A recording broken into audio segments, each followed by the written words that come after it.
To begin, I have to set the scene. November 2021. I'm in Laredo, Texas, in my bed, mindlessly scrolling through Twitter. I probably should have been asleep at that point instead of staring at the dark background of an app. I don't know who or what organization retweeted an HSP post onto my timeline, but somehow I stumbled upon a post for the upcoming J-term at the start of 2022. Despite the class being labeled for master's and PhD students from sponsoring schools, both of which I was not, I applied. A month prior, I had unexpectedly withdrawn from my last semester of undergrad and returned home to Laredo, Texas. I remember the weeks leading up as tumultuous and painful.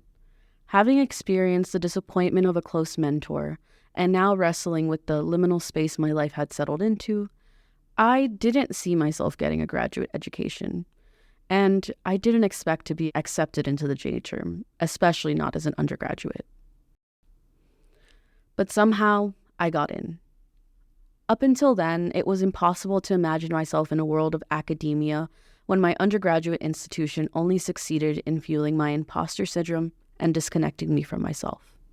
Studying at a primarily white institution meant I had to break myself down into parts, segment each aspect of my livelihood until I was more parts than a whole. None of those pieces, the caretaker, the artist, the learner, the scholar, to name a few, felt wholly integrated until I came to HSP. Between attending the J-term and later that year the summer session, I discovered a space that could hold all of my complexities.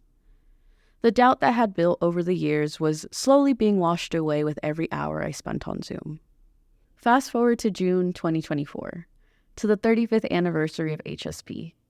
I fondly recall the evening car rides through Philadelphia, the sight of folks running to the dance floor when the songs I queued finally played, the laughter, the dancing, and the many words of wisdom imparted to me.